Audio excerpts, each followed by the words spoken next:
নবনীরদনিন্দিত কান্তিধরম রসসাগর নাগর ভূপবরং। ओम नमो भगवते वासुदेवाय। ओम नमो भगवते वासुदेवाय। ओम नमो भगवते वासुदेवाय। ओम नमो भगवते वासुदेवाय। ओम नमो भगवते वासुदेवाय। ओम नमो भगवते वासुदेवाय। नारायणं नमस्कृत्यं नरं चैव नरोत्तमं देवीं सरस्वतीं व्यासं ततो जयमुदीरयेत्। नष्टप्रायेषु अभद्रेषु नित्यं भागवत सेवया भगवते उत्तम श्लोके भक्तिर्भवति नैष्टिकी। कृष्णाय वासुदेवाय देवकी नंदनाय च नन्दगोपकुमाराय गोविन्दाय नमो नमः।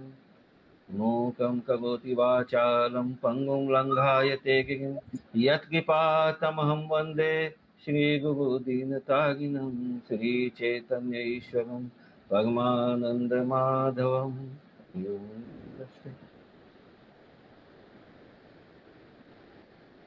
हरे कृष्ण। श्रीमद् भागवतम स्कंद 5 अध्याय 14 श्लोक संख्या 32 से आज हम लोग श्रवण करेंगे।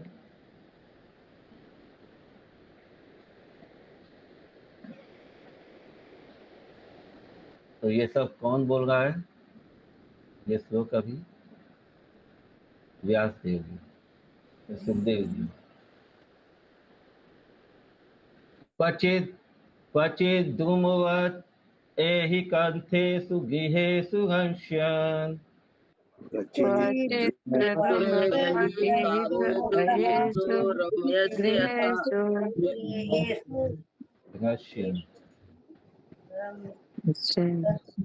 यथा वानरसूतदानवत्सलो व्यवयक्षण।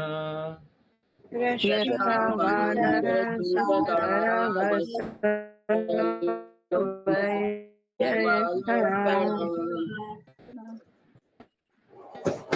अनुवाद न करो। ये कृष्ण जी की पढ़े। पढ़िए। अनुवाद। जिस प्रकार बानर एक वृक्ष से दूसरे वृक्ष पर कूदता रहता है, उसी प्रकार बद्ध जीव एक देह से दूसरी में जाता रहता है। जब कोई शिकारी अंतोगत्वा बानर को बंदी बना लेता है तो वह छूट कर निकल नहीं पाता। उसी प्रकार यह बद्ध जीव क्षणिक यौन सुख में फंसकर भिन्न भिन्न प्रकार की देहों से आसक्त होकर पारिवारिक जीवन में बद्ध हो जाता है। पारिवारिक जीवन में बद्ध जीव को क्षणिक इंद्रिय सुख का आनंद प्राप्त होता है और इस प्रकार वह संसारिक चंगुल से बाहर निकलने में सर्वदा असमर्थ हो जाता है। तात्पर्य। श्रीमद् भागवतम 11.9.29 में कहा गया है, विषया खलु सर्वथा स्यात्। जीव की किसी भी योनि में आहार, निद्रा, मैथुन तथा आत्मरक्षा ये दैहिक आवश्यकता यतन सरलता से प्राप्त है। यहाँ पर बताया गया है कि बानर मैथुन के प्रति अत्यधिक आकृष्ट होता है। प्रत्येक बानर की कम से कम 2 दर्जन पत्नियां रहती हैं और वह बंदरियों को पकड़ने के लिए एक वृक्ष से दूसरे पर कूदता रहता है और अविलंब संभोग में जुट जाता है। इस प्रकार बानर का व्यापार है एक वृक्ष से दूसरे पर कूदकर अपनी पत्नियों के साथ यौनाचार का आनंद लेना।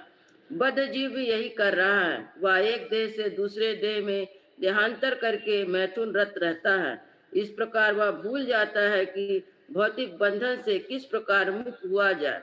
कभी कभी कोई शिकारी बंदरों को पकड़कर डॉक्टरों को बेच देता है ताकि उसकी ग्रंथियों को निकालकर दूसरे बानरों में लगा दी जाए।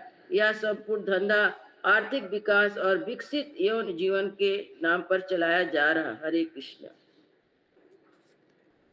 हरे कृष्ण। श्लोक संख्या 33।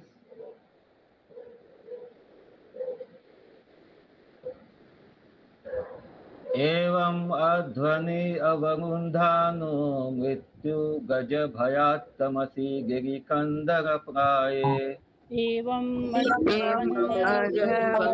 अवरुन्धानो मृत्युगजभयात्तमसि गिरिकन्दरप्राये। अनुवाद। बद्ध जीव इस भौतिक जगत में पूर्ण पुरुषोत्तम भगवान के साथ अपने संबंध को भूल जाता है और कृष्ण भावना अमृत की चिंता किए बिना अनेक दुष्कर्मों एवं पापों से प्रवृत्त होने लगता है। तब उसे ताप त्रय से पीड़ित होना पड़ता है और मृत्यु रूपी हाथी के भय से पर्वत की गुफाओं के घना अंधकार में जा गिरता है। तात्पर्य, प्रत्येक प्राणी मृत्यु से भयभीत है और भौतिकवादी व्यक्ति चाहे कितना ही बलवान क्यों न हो, उसे रोग तथा बुढ़ापा आने पर मृत्यु का संदेश स्वीकार करना पड़ता है। तब बद्ध जीव अत्यंत दुखी खिन्न होकर मृत्यु के संदेश को ग्रहण करता है। उसके इस भय की तुलना पहाड़ी की गहन गुफा में प्रवेश करने से और मृत्यु की तुलना हाथी से की गई है। हरे कृष्ण। हरे कृष्ण। श्लोक संख्या 34।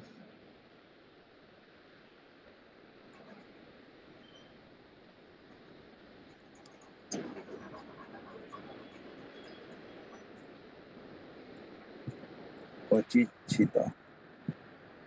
श्लोक संख्या 34। क्वचिच्छित्तवातादि अनेक दैविक भौतिक आत्मीयानाम्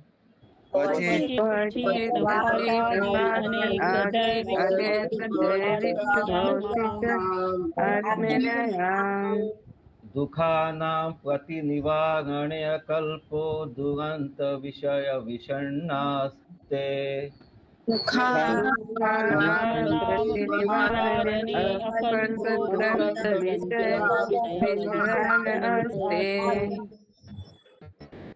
अनुवाद। बद्ध जीव को अनेक दैहिक कष्ट सहन करने पड़ते हैं, अतः अत्यधिक ठंड तथा तेज हवा या अन्य जीवात्मा के कार्यकलापों तथा प्राकृतिक प्रकोपों के कारण भी कष्ट उठाता है। जब वह उसका सामना करने में अक्षम होकर दयनीय अवस्था में रहता है तो स्वभावतः वह अत्यंत खिन्न हो उठता है, क्योंकि वह भौतिक सुविधाओं का भोग करना चाहता है। हरे कृष्ण। हरे कृष्ण। श्लोक संख्या 35। क्वचिन्मिथो व्यवहरन् यत् किञ्चित् धनम् उपायाति वित्तसाठयेन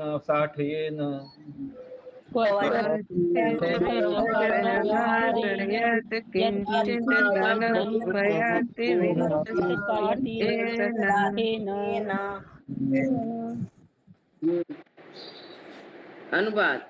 कभी कभी बद्ध जीव परस्पर आदान प्रदान करते हैं, किंतु कालांतर में ठगी के कारण उन्हें शत्रुता उत्पन्न हो जाती है। भले ही रंच मात्र मुनाफा हो, बद्ध जीव परस्पर मित्र न रहकर एक दूसरे के शत्रु बन जाते हैं। तात्पर्य, जैसे भागवतम में 5.5.8 में कहा गया है, पुंसा स्त्रिया मिथुन भावमेतम तयो मिथो हृदय ग्रंथिम आहु अतो गृह क्षेत्र सुताप्त वित्ते जनस्य मोहो अहम ममेति। वानर तुल्य बद्ध जीव पहले मैथुन में आसक्त होता है और वास्तविक संभोग हो जाने पर वह और अधिक लिप्त हो जाता है। तब उसे कुछ भौतिक सुखों की आवश्यकता होती है, यथा निवास स्थान, भोजन, मित्र, संपत्ति इत्यादि। इसे प्राप्त करने के लिए उसे दूसरों को ठगना पड़ता है और इससे घनिष्ठ मित्रों से भी उनकी शत्रुता हो जाती है।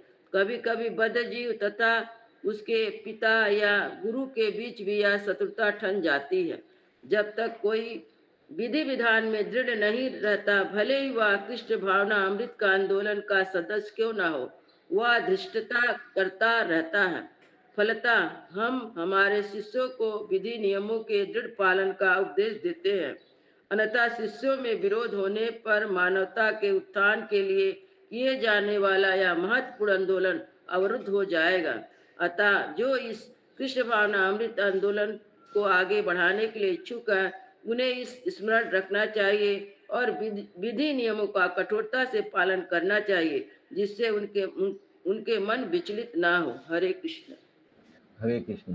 तो देखिए प्रभुपाद जी कितना इम्पोर्टेंस बता रहे हैं कि अपना जो रूटीन साधना है, साधना के साथ में सेवा दोनों ही इम्पोर्टेंट है। साधना को बहुत बोलते हैं ना, जैसे वो लता को संभाल के रखना पड़ता है क्योंकि कोमल होता है, वैसे ही साधना बहुत, ये भक्ति लता बहुत कोमल होता है, तो इसको कंटिन्यूअसली सिंचन का आवश्यकता होता है। तो साधना के प्रति बहुत ही अलर्ट होना है एक्चुअली।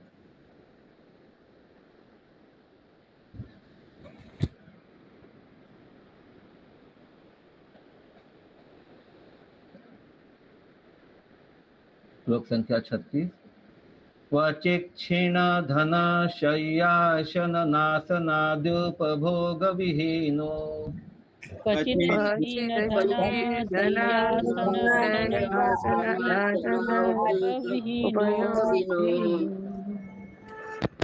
यावत् अप्रतिलब्ध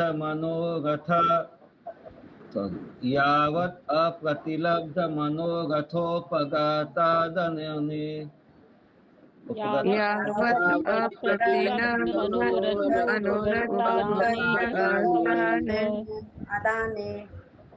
अवशित मतिस्ततस्ततो वामानादीनि जनाद् अभिलब्धे।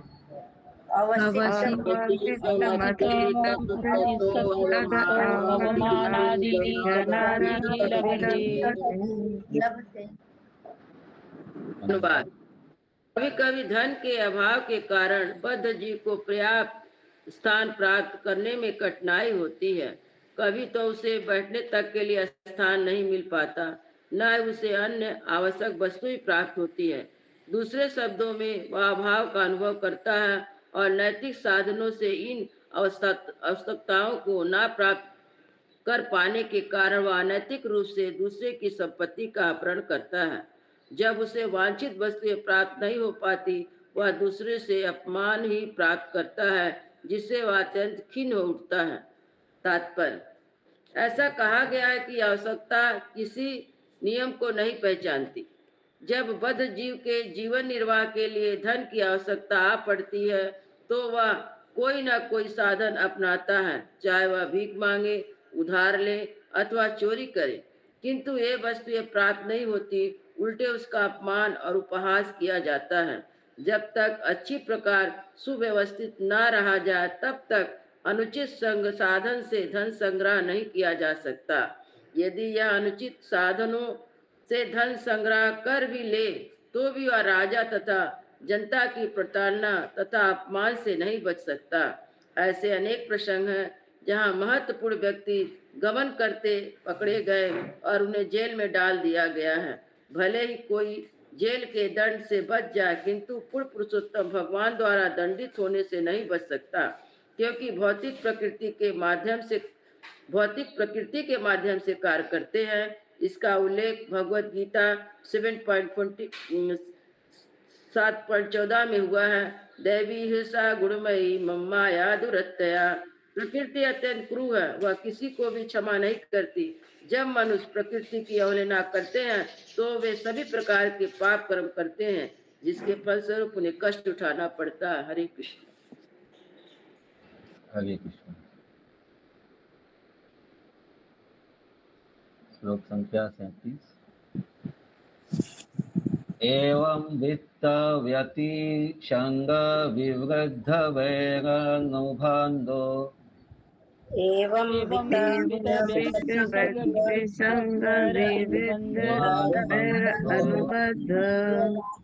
अपि पूर्ववासनया मिथ उद्विहत यथा अपवहति।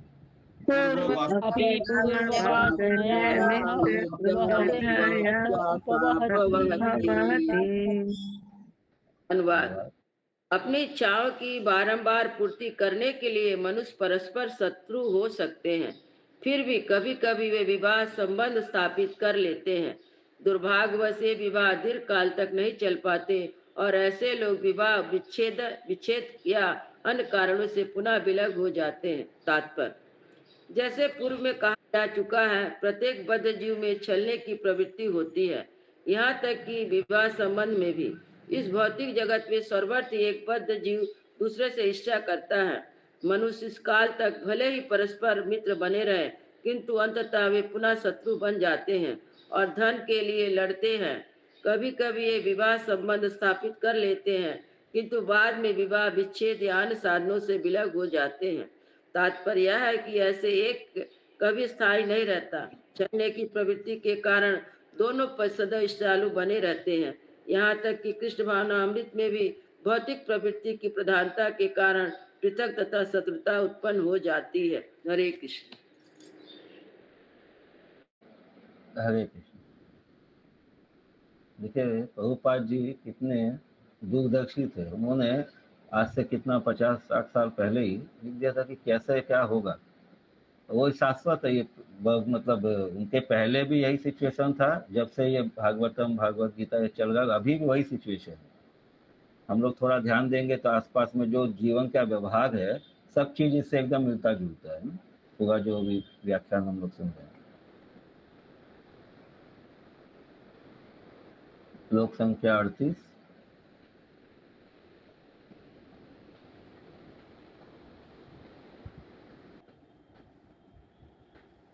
एतस्मिन् संसाराध्वनि नाना क्लेशोपसर्गबाधित एतस्मिन् संसारध्वनि नानाक्लेशोपसर्गोपाधित आपन्न विपन्न यत्र जस्तुं हवावेतरस्तत्र आपन् विपन्नयत्रभावे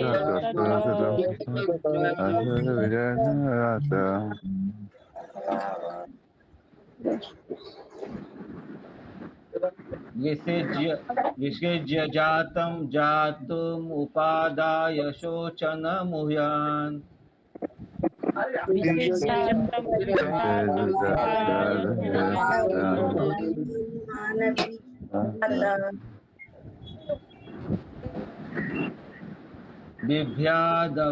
अविवादन् क्रन्दन् संहस्यन् गायन् अह्यमान्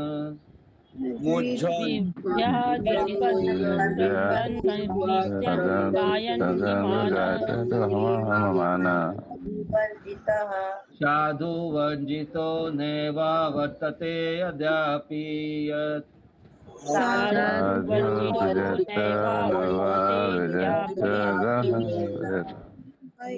आरब्ध एष नरलोकसान्तो यमध्वन पारमुपदिशन्ति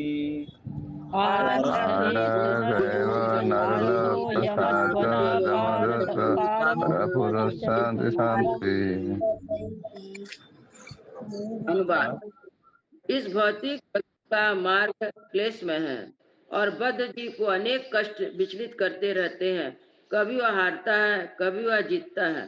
प्रत्येक दशा में वह मार्ग विघ्नों से भरा है। कभी बद्ध जीव अपने पिता से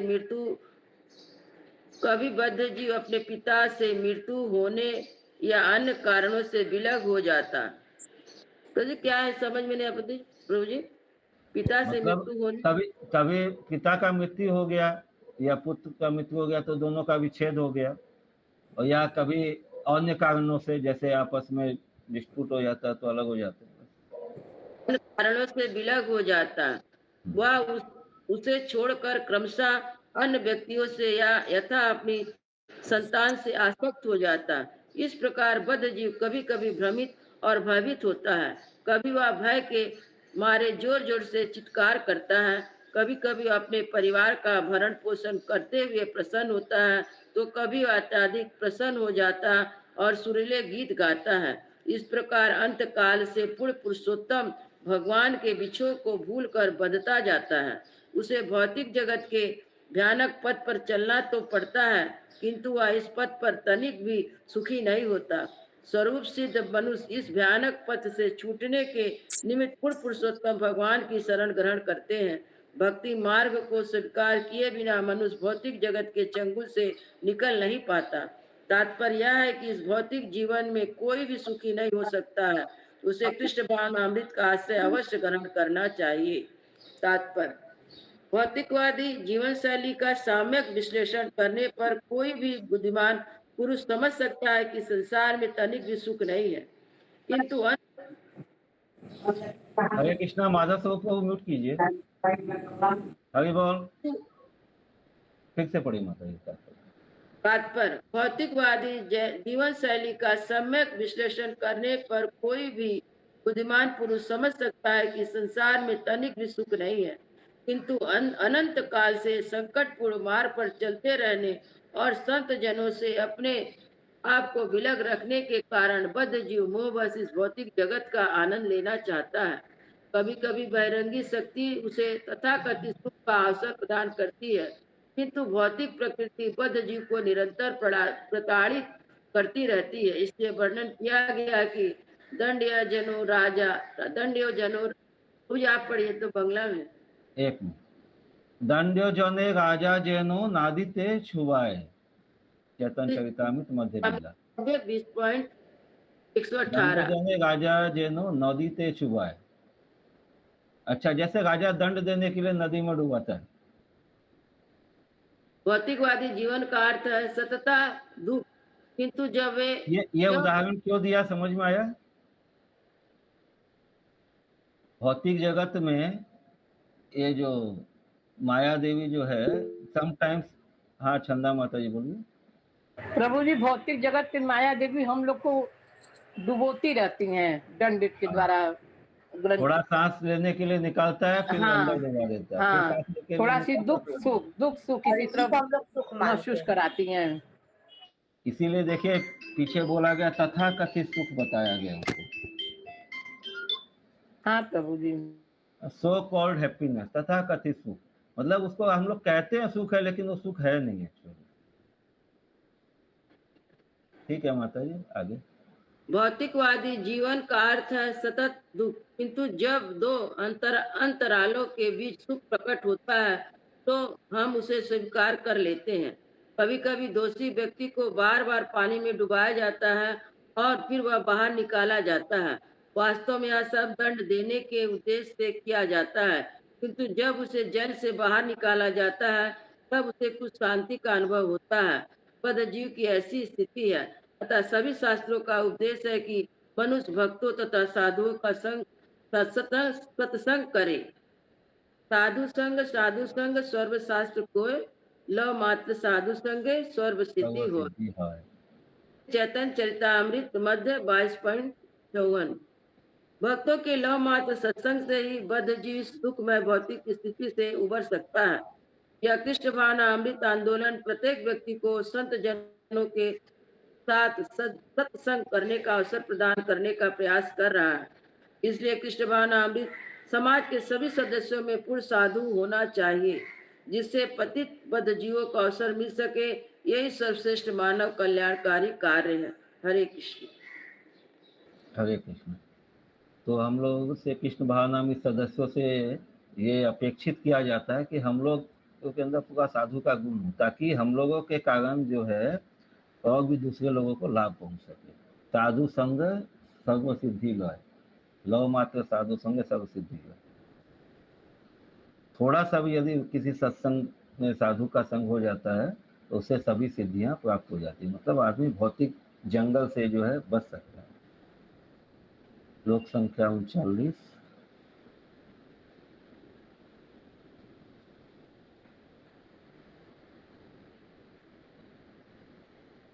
यादिदं योगानुशासनं न वा एतदवगुण्धते,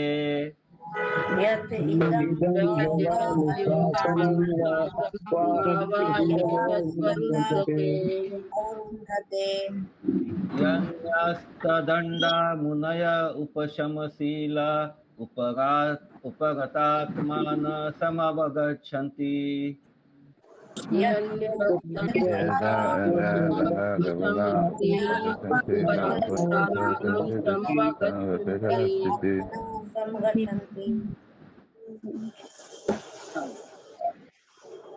जीवात्माओं के मित्र मुनिजन की चेतना शांत होती है।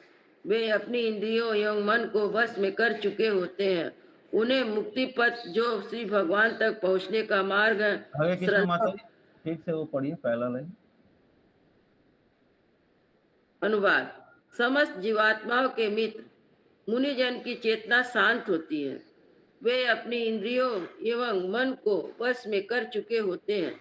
उन्हें मुक्ति पथ जो श्री भगवान तक पहुँचने का मार्ग है सरलता पूर्वक प्राप्त होता है।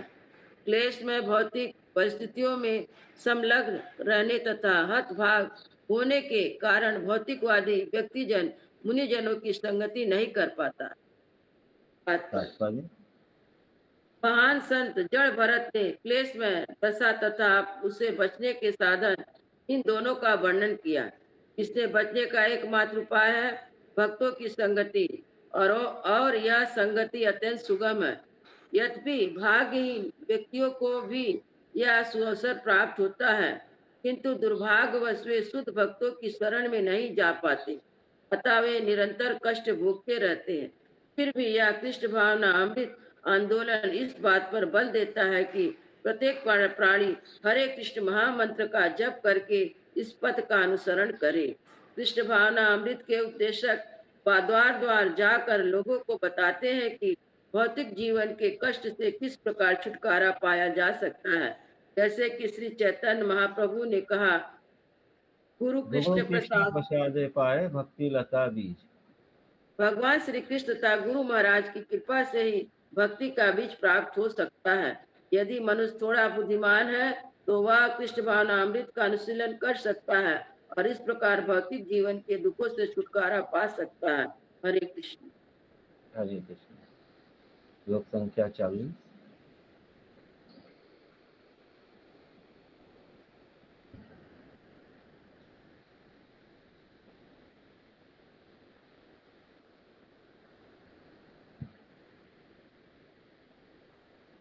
यद्यपि दिक् इव जैनो यज्विनो ये वे यद्यपि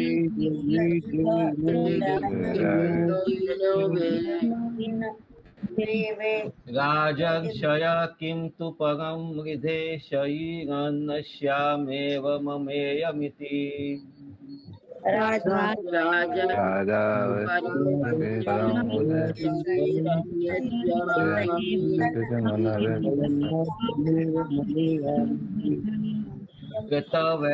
कृतवैरानुबन्धायां विसृज्य स्वयं उपसंहिता।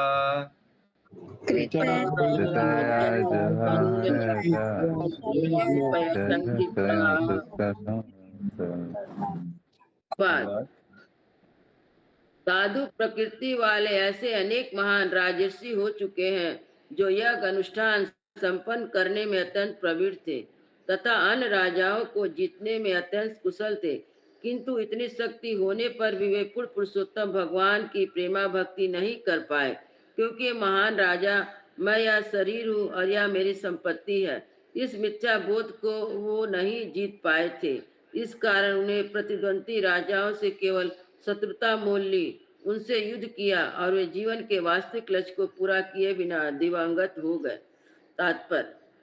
बद्ध जीव का वास्तविक जीवन उद्देश्य पूर्ण पुरुषोत्तम भगवान के साथ विस्मृति संबंध की पुनः स्थापना करना तथा भक्ति में सेवा में संलग्न रहना होना है, जिससे वह देह त्याग के पश्चात कृष्ण भावना अमृत को पुनर्जीवित करने में समर्थ हो सके। मनुष्य को ब्राह्मण, क्षत्रिय, वैश्य, शूद्र यानी किसी रूप में अपनी वृत्ति छोड़ने की आवश्यकता नहीं है। किसी भी स्थिति में अपना नियत कर्तव्य करते हुए मात्र भगवान श्री कृष्ण के प्रतिनिधि स्वरूप भक्तों के सत्संग से ही वह कृष्ण भावना अमृत का विकास संभव है, क्योंकि वे इस विज्ञान की शिक्षा दे सकते हैं।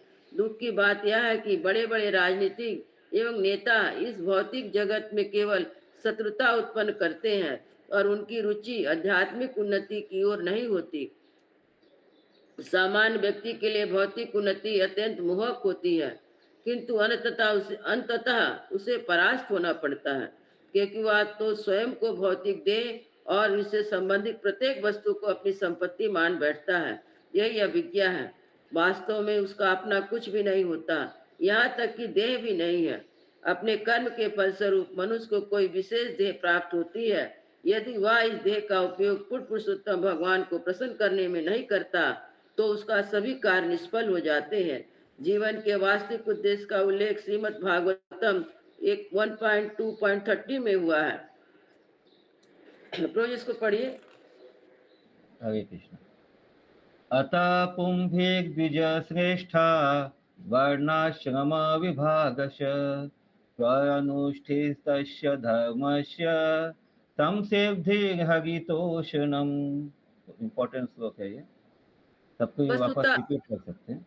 वस्तुतः इसका कोई महत्व नहीं है कि मनुष्य कौन सा कार्य करता है। यदि वह श्री भगवान को केवल संतुष्ट कर सकता है उसका जीवन सफल है। हरे कृष्ण। हरे कृष्ण। तो साग क्या है? कुछ भी कार्य करें इसलिए हम लोग को ये देखना है कि भगवान इससे संतुष्ट होते हैं कि नहीं। सीमा माता जी, शोभना गोपिका माता जी, शशि माता जी, हाँ बोलिए। हरे कृष्णा प्रभु जी, एक क्वेश्चन है। बोलिए। खत्म हो गया कि अभी और है? नहीं, आज 40 तक ही है। जी प्रभु। तो क्वेश्चन है कि जैसे भगवान और भगवान के नाम में कोई अंतर नहीं है,